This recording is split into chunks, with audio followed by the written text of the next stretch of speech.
এনারা ট্যুরিস্ট হিসেবে বাংলাদেশে এসেছেন।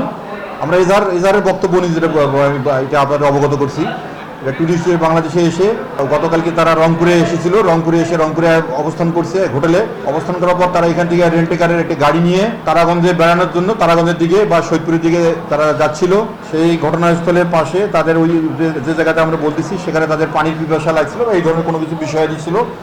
এনারা গাড়ি থেকে নেমে ওই যে আসামি রশিদুল ইসলাম এনাদের বাড়িতে গিয়ে যে ইশারা ইঙ্গিতে তারা ভাঙা ভাঙা ইংলিশে পানি খাওয়ার জন্য কথাবার্তা বলে।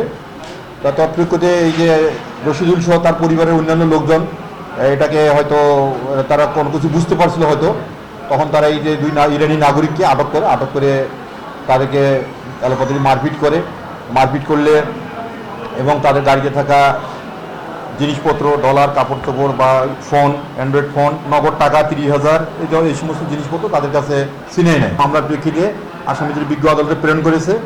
বিজ্ঞ আমলি আদালতে আমরা বিজ্ঞ আদালতে আসামিদিকে উপস্থাপন করা হবে। আদালত এখন যদি তারা জামিনের প্রেয়ার দিলে জামিন শুনানি হবে, আর যদি প্রেয়ার না দেয় তাহলে এই আসামিরা জেল হাউসে প্রেরিত হবে। দৈনিক বাংলাদেশ মিডিয়া, সত্যের সন্ধানে সারাক্ষণ।